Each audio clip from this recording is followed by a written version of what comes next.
With their Jazz hybrid supermini, Honda is setting out to normalise hybrid motoring, which in this form, though still not cheap, becomes more affordable than ever before. That the Japanese brand has built this bulky technology into such a small but practical car that still remains virtually as versatile as before is truly impressive. The standard has been set. Hybrid motoring is something we've all begun to get used to, but never in really small cars. And there's a good reason for that. The bulky battery packs and intelligent power units that drive hybrid motoring do, after all, have to sit somewhere. Easy enough to lose them in an SUV or even in a Prius-sized family hatchback. But in a little supermini, the practical compromises would surely be greater than families could bear, especially in a design as versatile as Honda's little Jazz.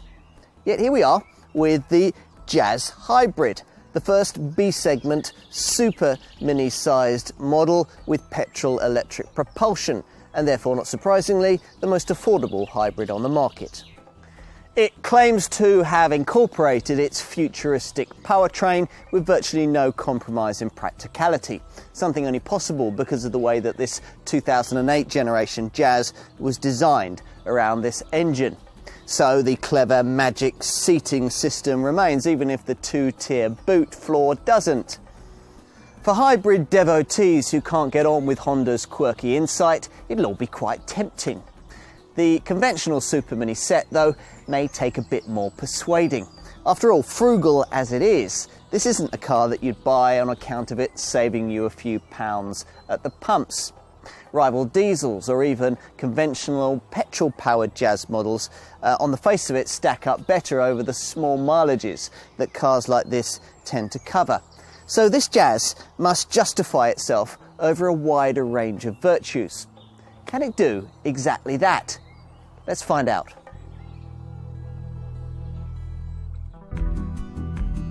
As the price of hybrid motoring falls thanks to models like this one, then converts to the cause will of course become greater in number. So what will they notice at the wheel of one of these? Well, to start with, not a great deal.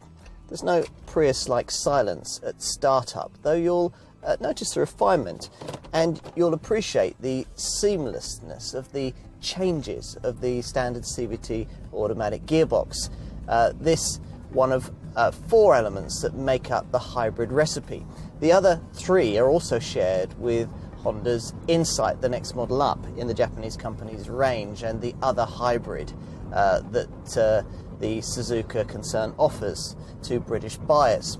So those 3 elements, you've got a compact yet lightweight battery, you've got an 88 PS 1.3 litre I VTEC petrol engine, and you've also got an ultra thin 10 kilowatt electric motor which contributes another 14 PS to the integrated motor assist IMA package.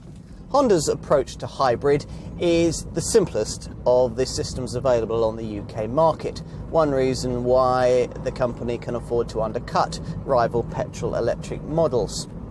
This Jazz uses what's called a parallel hybrid system, which sees the engine and the electric motor always working seamlessly together.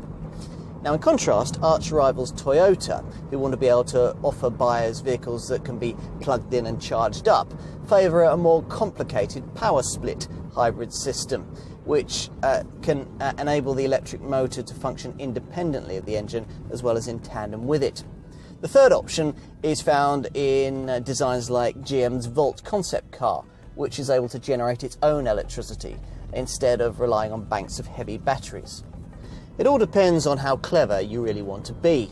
This Jazz should be smart enough for most, and you can follow its cleverness on the energy flow diagram that you'll find in the centre of the speedometer here on an LCD display, which is quite helpful because so seamless is the operation between the electric motor and the engine that unaided you'd really have no idea about what's driving what, except on those relatively few occasions between 20 and 30 miles an hour, when around town the car can run on electric power alone. Now, it doesn't often happen, even in urban conditions, and you'll probably never experience it at all if you're the kind of driver who regularly approaches a car's limits, at which point you'll find that this car will sprint from rest to 60 in 12.1 seconds, that's a fraction faster than the Insight, and on to a top speed of 109 miles an hour. Drive like this and you'll dismay the eco-minded systems that Honda has installed to aid green-fingered drivers in their mission to save the planet. You've got the Econ button, big green button down here, that it's a super economy mode that smooths out gear changes and slightly reduces the torque on offer. Then there's the Eco Assist system that changes the colour of the instrument backlighting from green through to turquoise and on to blue, depending on how hard you're pushing on. And then there's the Eco Guide instrument graphic in the centre of the display here, which depicts a row of trees either shedding or gaining their leaves, depending on how hard you're pushing down on the throttle pedal. If you can bring yourself to ignore all that and find yourself pressing on in a most unhybrid-like fashion out of town, then Honda hopes that you'll notice all the efforts that its engineers have put into improving the road-going experience over that on offer when this generation Jazz was first launched in 2008. So the power steering has more feel, and the suspension settings have been changed to accommodate all the hybrid system's extra weight and make sure that body roll is decently controlled through the twisties. None of which is enough to make this any kind of driver's car in the way that, say, a Ford Fiesta or a Mazda 2 might be. But that won't bother the predominantly older customers who'll be buying this Jazz one jot. For them, the near class-leading ride and refinement package will matter much more. Equipping your Jazz with hybrid power will probably demand from you a £1,500 premium over what you'd have paid for an equivalent petrol-powered version. So it's fair for buyers of this model to want their cars to stand out a little bit more from humbler models in the range. Now, Honda has obliged in this respect with a clear chrome blue finish for the front grille and for the surrounds that encircle the projector-style headlamps. There are smarter alloy wheels too, while at the rear there's more chrome blue around the tail lights and a chrome finish above the number plate. All well and good, but it's as a packaging marvel that this car most stands out. The standard Jazz Supermini was already the cleverest car of its kind in this respect, and ever since this generation model's launch in 2008, the engineers in Suzuka have been scratching their heads as to how to accommodate the hybrid system's mechanicals in such a way as to not to dilute this design's inherent versatility. They've almost managed it. I say almost because Jazz hybrid buyers do have to put up with slightly less seats-up boot space. It falls from 335 litres in the standard model to 300 litres here. And though they get to this tiny compartment by the boot latch, they have to do without the 64 litres of underfloor storage space that owners of a standard conventional petrol Jazz would have. But I'm being picky. After all, if you push the split-folding rear seats forward, you still get the same 883 litre capacity up to the top of the seat backs that you'd get in any other Jazz, and the same 1,320 litre capacity if you load up to the ceiling. And that's more than the supposedly larger Honda Insight model that sits just above this car in the Japanese company's range. And it's certainly more than Toyota's Auris HSD hybrid, which is a supposedly bigger class of car. So no, the hybrid powertrain doesn't seriously dent the Jazz packaging brilliance, made possible by the way that the designers have moved the fuel tank from its normal position under the rear seat to a position under the seats at the front.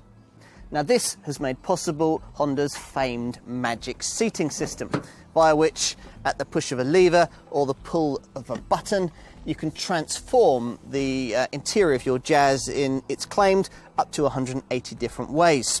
Now the seats certainly do fold very neatly, backrest and seat base retracting together into the footwell in one fluid motion. Once that's done, you've enough space back here to store something as bulky as a bike. Plus, if you're not using the front passenger seat, you can easily recline it and accommodate something as lengthy as a 240 centimetre pair of downhill skis. Garden centre shoppers, meanwhile, will love the way that you can lift up the rear seat bases, cinema style, against the back cushion to create a tall, protected area in the footwell for items like plants or bags of compost. So we've covered packages. What about people? Well, this car continues to be one of the roomiest in its class. Though the seats don't slide backwards and forwards, and like most superminis you'd struggle to fit 3 fully grown adults on the back seat, you can accommodate 2 grown-ups very comfortably here, especially since the seats now recline by up to 73mm for greater comfort on longer journeys. And at the wheel, well, there aren't too many trendy soft touch plastics on display, but Honda has still managed to create quite a classy upmarket feel, thanks in part to the new darker material used to trim the dash, which contrasts nicely with the soothing blue backlighting used on all Jazz hybrid models across all the dials, gauges and displays around the dash. Now, this Jazz hybrid is screwed together in Suzuka, Japan, unlike conventional Jazz models that are put together in Swindon, England. But like all Jazzes, it really seems built to last. And it has a spacious, airy feel that you don't often get on cars of this kind, even if you haven't specified the large glass panoramic roof that I've got here. The carefully designed windscreen increases all-round vision, and the thinned A-pillars allow light to flood the cabin. The driving position offers plenty of scope for adjustment with rake and reach adjustable steering and a height adjustable driver's seat, so almost anyone can get comfortable. And there's plenty of oddment space. You've got twin glove boxes, and I found no fewer than 10 places to store drinks and cans and bottles.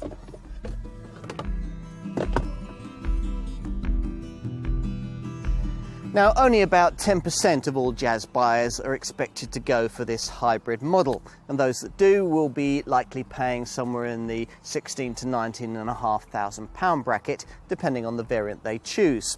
All Jazz hybrids come with CVT automatic transmission as standard, and like all Jazz models, come only in a 5-door body style. If you want a frame of reference, then you're looking at paying about £1,500 more for this hybrid variant than the kind of figure you'd pay for a conventional petrol-powered Jazz with CVT automatic transmission. And Honda's only slightly larger Insight, which shares the same engine, well, a Jazz hybrid will save you around £600 on that car and will offer you a slightly smaller boot, but slightly more seats down luggage capacity and a slightly more involving driving experience. And both these Honda hybrids look better value than their Toyota counterparts. A Toyota Auris hybrid, for example, starts at around £20,000, and its Prius stablemate costs even more than that. But what if you're not set on a hybrid? What if you're considering as an alternative to this car one of those eco-conscious diesel-powered superminis?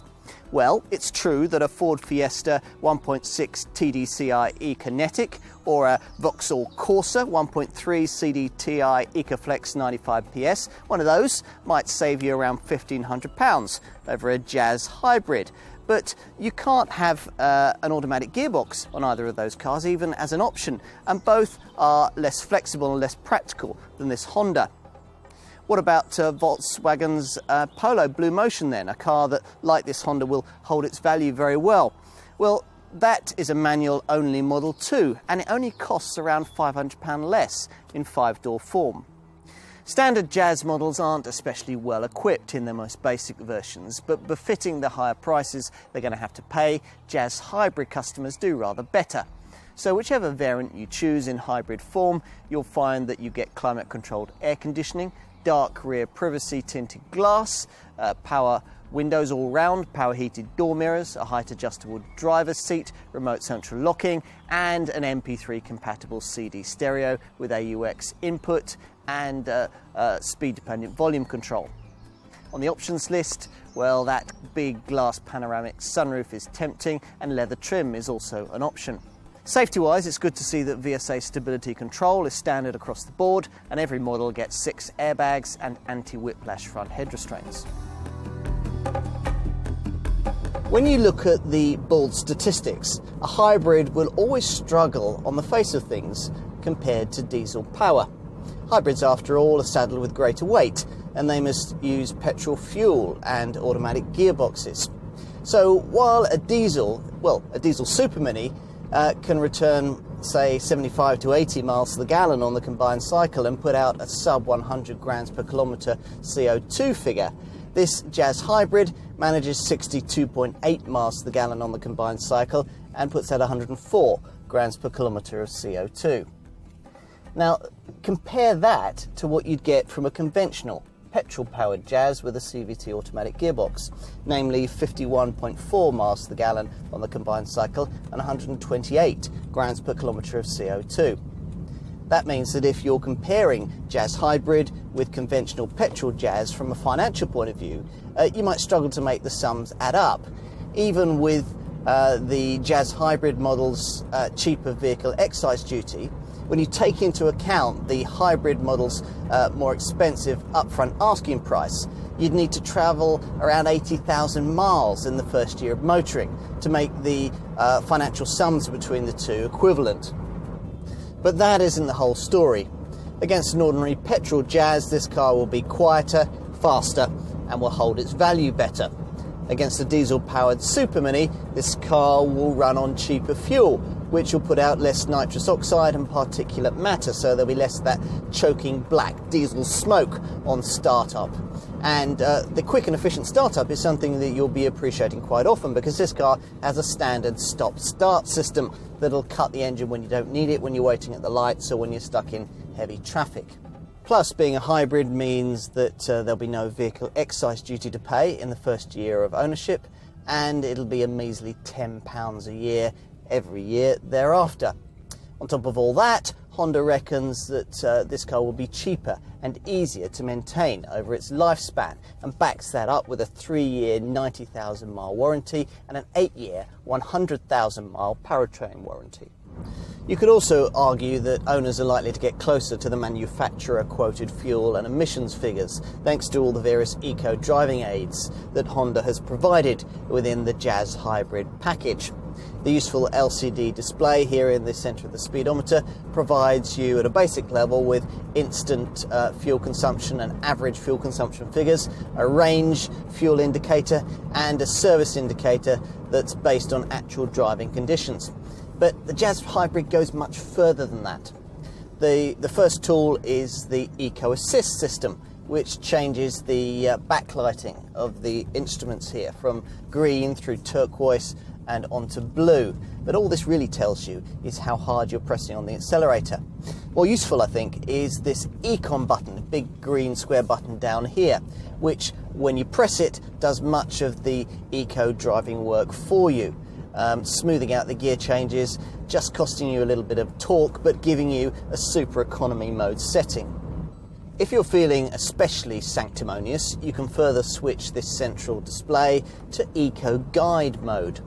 Now here, 5 tree trunks occupy the display, and depending on how you drive, the system will either add or delete leaves, Tamagotchi style, to display your eco credentials. Now, theoretically, it's possible to get all 5 trees fully lit and sprouted, but you probably need a sail to achieve that. Results are awarded not only on your journey, but on your cumulative use of the car. Now, below the trees is a graphic in which a flag-like symbol extends out to the left for braking and out to the right for acceleration. Now, an eco-conscious driver will keep the flag in the centre, not going to the extreme left or the extreme right. Now, be all this as it may, it's still a pity that this Jazz hasn't quite sneaked under the 100 grams per kilometre CO2 emissions threshold that would have seen it qualify for free road tax and seen it exempt from the London congestion charge. Honda's engineers certainly threw everything they could at the design in order to try and achieve that, with features like underbody aero panels, a revised brake design, special eco tyres and a 70 kilogram weight saving over the Insight model that shares this car's powertrain but manages a couple of miles extra from every gallon thanks to its more slippery aerodynamics. What else? Well, residual values have always been good for Jazz models thanks to this car's more mature ownership profile. That means that cars are usually serviced on the nose, driven sympathetically, cover low mileages and aren't loaned out to teenagers or destroyed by kids. Expect your Jazz to retain about 52% of its value after 3 years. Insurance groupings range between 16 and 17 on the 1 to 50 grouping scale.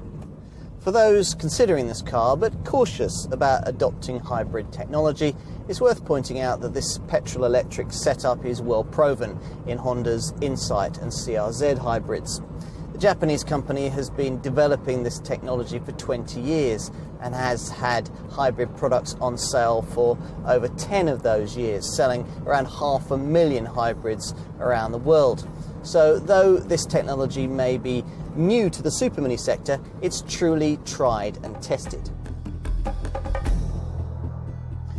Overall, it's best to think of this model not so much as a hybrid, but as a regular little runabout that happens to offer ingenious packaging and versatility, plus renowned engineering and build, but which also happens to have a battery and an electric motor buried away somewhere on board as well.